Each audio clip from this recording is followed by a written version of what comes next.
Y'all hang tight with me for just a minute, and I'm dropping the link in a couple more places so that these other people can join too. Then I will dive into some of the charts for you. The distance between us, it's getting hard to reach out. Haven't seen you in seasons, but all I hear is your voice. I know my limits, you can break me down, but I'll stay till the finish line. And I've been counting minutes for quite some time now, just to see you again. And I've been counting days to get away, to see you again, see you again. Been fighting ways to get away, to see you again.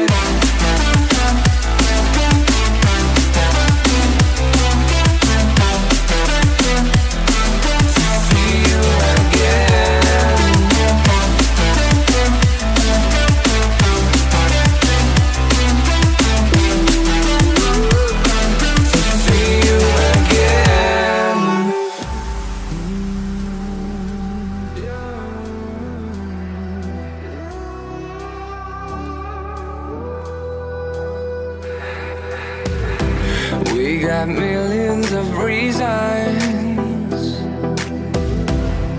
to let it all go. Hope we're not too broken.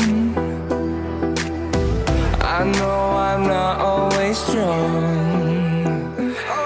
and I've been counting days to get away, to see you again, see you again. Been fighting ways to get away, to see you again.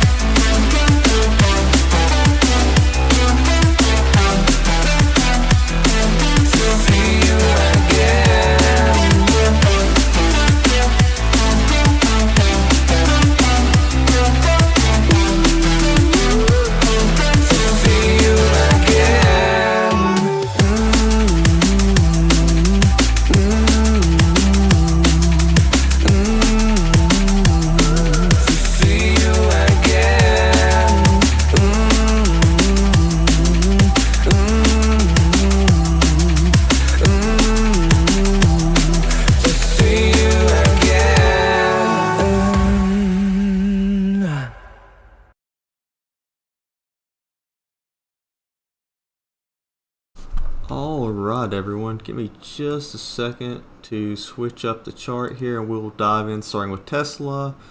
And for Kosh, I will definitely cover sound for you. So let's see.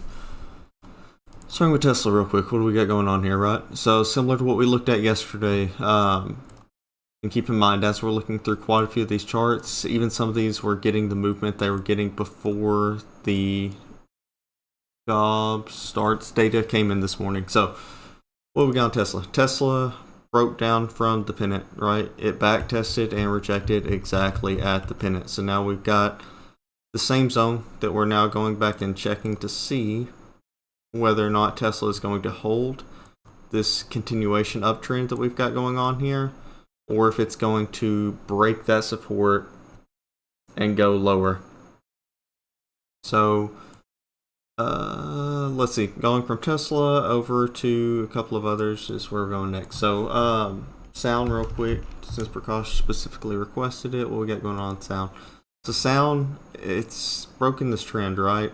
But I'm ultimately not super concerned with that trend at this point, as long as we can hold the support in this range just like we did these previous times. I don't love that candle closed below that support level, but we'll see whether or not it can hold above the range and push up. It almost hit that measured move before. It got close enough that that could be considered potentially completed, but as of right now on the weekly, we're holding up. So we'll see if it loses the support range from that weekly candle. We could see more of a break to the downside. Honestly, if I see a back test again of this previous bull flag breakout range, I'm probably going to add to more long-term calls on Sound. I think a lot of the AI stocks took a big hit today because of Nvidia. So we definitely need to cover Nvidia. This is an excellent learning opportunity for those of you that are newer traders on why you do not try to hold something and hype it based off of earnings or significant news events. So, not saying people didn't make big gains on calls the last 2 days heading into the CES event and the keynote speech with Jensen, but that being said, sell the news is very much a thing when it comes to the markets. I don't say that being a bear, I say that more cautious and careful with the way that I trade things nowadays, because I've found since I assume sell the news on any kind of significant news event that's coming up with stocks or crypto, things like this, that I end up burned a lot less often. Reason why is because even though there may be 1 or 2 out of 10 times where sell news doesn't happen, something ends up either ripping or tanking, depending on what you were expecting, more often than not, sell the news is going to occur on any kind of big event that gets overly hyped. It's even worse whenever the event takes place and then you get a strong breakdown or something that gets IV crushed or if it trades flat. So, what do we got going on here? Yeah, let me check real quick.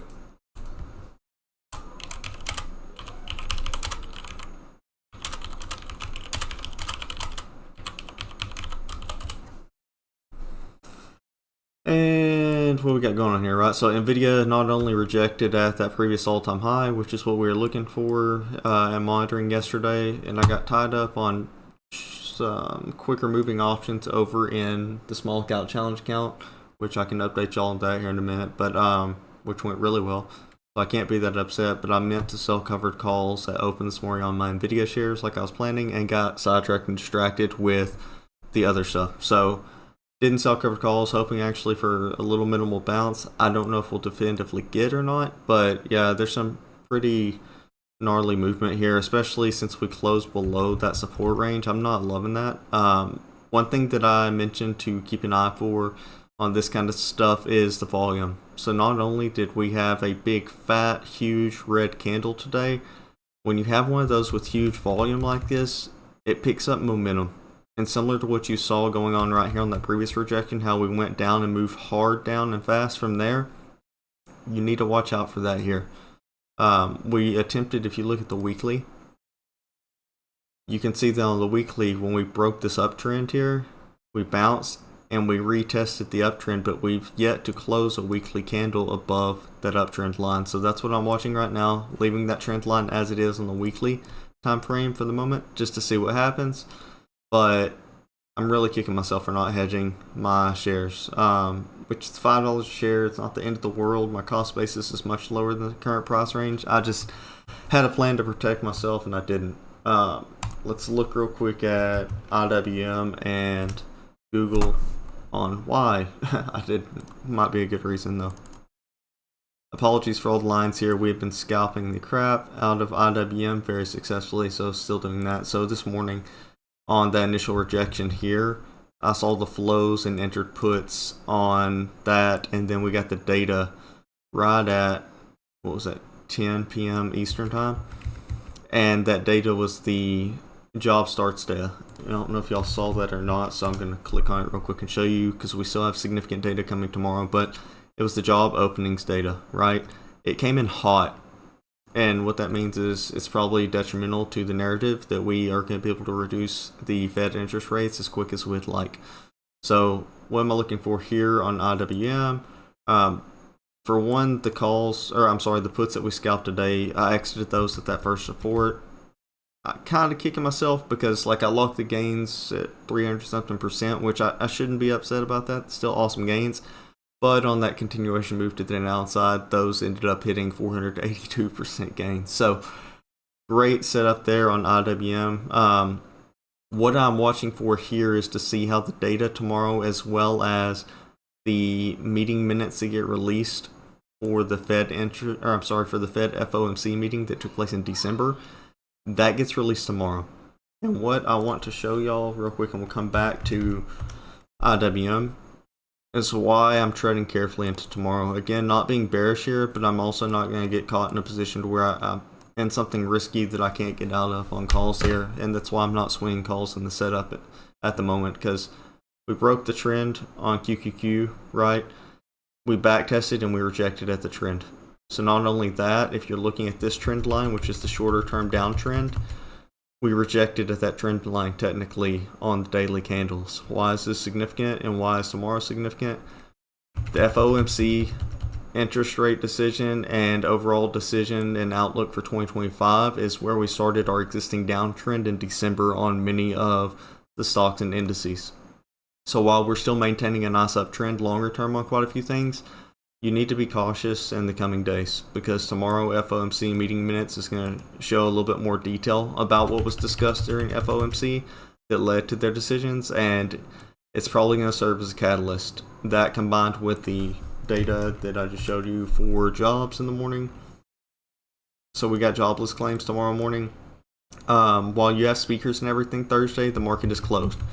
So tomorrow, expect a little bit more volatility, for one, because of all the data and the speaking that we have going on, but also because you may have some more de-risking come into play with the market being closed on Thursday and then just a final trading day this week. So definitely want to tread carefully on things. Not saying like swing puts by any means. Anyone that's been trading with me the last few weeks can attest I'm not swinging puts, with the exception of some Lotto IWM puts I held overnight. But not recommending people trade calls or puts on a lot of the big tech tickers as swings, just because the risk to reward's not worth it on quite a few of them right now. But same thing you've got on QQQ, very similar setup going over here on SPY. You can see that not only did we break this uptrend, backtest, and perfectly reject a trend line before moving down again, today we also formed a huge fat red candle. So this consolidation here could play out two ways. Either this is a head and shoulders setup and we end up making a measured move and start filling gaps, or this is consolidation in the zone for a potential bull flag setup on a larger time frame and we move higher. Ultimately, we have to see how it plays out at this point. So again, not swinging any calls or puts on the indices or big tech at the moment. It just doesn't make sense. There's plenty of other things we can swing calls on without taking as much risk with much smaller exposure per contract. So watching SPY, QQQ, IWM, and some other things right now with all the uncertainty going on. See, Google was the other one though, because it was looking bullish. It held its bullish breakout today, but another great example of why just because something is bullish intraday doesn't mean you can't make great gains on puts intraday as well, vice versa on something that's bearish intraday. And I say that with the exception of I don't trade opening moves a lot on stuff nowadays, just because when I look back at the data and the consistency, more often than not, you'll notice that things end up getting trapped. The last 2 days are a bit of an exception for that, because we had these nice big huge green candles right after open before rejecting hard. But you'll notice if you go back historically and you look, most days are going to be days like this, where you open and you trade relatively flat and range bound, and theta decay and IV crush get the best of the contract. So what I have been doing is patiently waiting until we get some kind of confirmation of rejection or reversal, which has worked out really well. So Google today, I was hoping for it to maintain this bullish breakout, but it didn't. And furthermore, it hit the same basic rejection that it did on that previous all-time high. So that's a potential double top setup you've got here. We have to see how this plays out in the coming days. It could be that Google holds this breakout, backtests this pennant breakout, and bounces. That would be the bullish setup that plays out there. Alternatively, if it fails and it breaks back down and validates that bullish breakout of the pennant, the measured move for the downside of this pennant, if it moves down, is going to be gap filling in that 176 range. So again, be careful. There's a lot of movement range that can take place on tickers both directions right now, especially within the big tech realm. I found it really effective to get in and get out on a lot of these trades with big tech right now. But even then, I'm not trading the same tickers or most of the tickers every day. The setup has to really make sense from a risk to The setup has to really make sense from a risk to reward standpoint. So like this morning with Google, the puts were so whacked down that it made sense. And when I entered those 195 puts this morning, they ended up going 230% gains. So like, don't be scared to trade both directions, and it doesn't make you a bear. Same thing as you don't have to be a perma bull. Most people have been trading with me for years now know I definitely have bullish tendencies in my heart, because majority of what I trade is calls, and GME and some of the others really get me going. But at the end of the day, I'm going to trade whichever direction I need to make gains. So we got both setups going on here. Similar thing going on with Amazon real quick, and then I'll go back over to some of Tony's particular request here. Amazon attempted the breakout of its pennant and it rejected with the news. So definitely keep an eye on Amazon here. Not a bad place to start hedging if you are in long positions here. Again, I think a lot of stuff's hinging on what the data decisions are tomorrow. Tony requested that I look at JPM, so we're going to look at JPM real quick. Yeah, JPM's still doing that same consolidation zone thing, dude. I mean, for me, that setup doesn't make sense to trade risk to reward wise either way, when there's so many other things that I could trade right now for what the premiums would cost. So when you have a tight range like this going on with the stock, especially with options, it might not be sufficient enough movement if it trades in a flat range bound day. Actually, if I look at that a bit more detailed, I actually can kind of see what's going on there. So at the end of the day, a lot of the movement you see is driving options, and regardless of what people think, the big funds don't make their money off of buying and selling the shares. They make their money off selling the premiums and letting the premiums decay. So when you have these big moves overnight where it gaps up, the premiums will be jacked right at open, right? They drop it, people will be silly and not lock their gains right at open on that setup. And then even though it went back up here again, I bet if you went and looked at the call contracts, they never actually went back to the high they were, the short-term ones. They probably never hit the high that they had opened at the earlier session. So a lot of this movement's dangerous on stuff like that. I wouldn't personally be trading it. Real quick, looking at GME, and then I'll look at Affirm, because I had two people ask for GME. GME, I'm loving this, and again, bullish by nature in my heart, and I love me some GME. But this right here, I'm loving the breakout. Earlier today, short-term trade on some swing calls for GME. Smart thing would have been to lock the gains when they hit 16%, but I went a little bit more degen and stayed in mine for GME, because I'm loving this bullish setup it's got going on right now. It needs to pick up a bit more volume, but there's some really weird movement going on the well flows for GME right now, so it's looking promising. We'll see what happens in the coming days. It's trying really hard to break out above that 33.98 resistance. If it can break out, the sucker's going to rip, because there's not real strong resistance. You've got some minor resistance going on over here, like in that range at 35. Got a little bit more minor resistance going on at 37. But there's no major resistance levels on GME until the $42 range. So if it picks up volume, it can make that rip very quickly. Not saying go short dated in some like really expensive, or I'm sorry, some high risk calls or anything here. But GME's not for everyone, right? So like I'm in some just because I like it and I'll roll with it. Affirm was the next one on the list over here.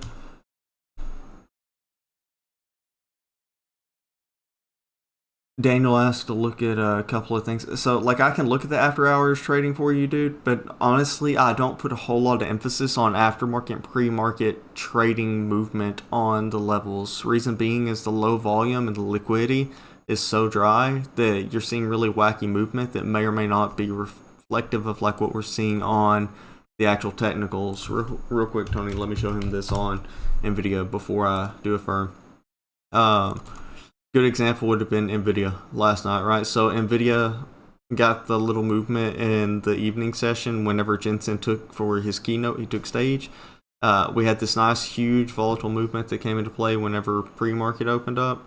But then here we are, moving, and just completely and totally bombed this morning. And you can't blame this is like straight up, this is sell the news of NVIDIA, right? Because you can't blame the job starts data, because that didn't come in until 10 a.m., which was here.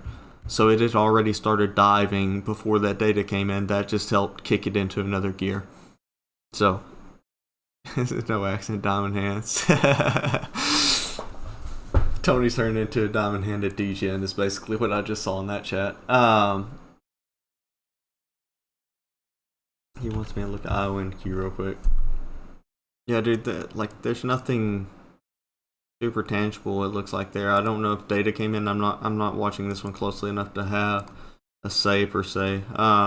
It's in that support. It's in that bullish megaphone pattern there still, even with that after hours movement. So, and if it holds that support level tomorrow, this one could pop off again.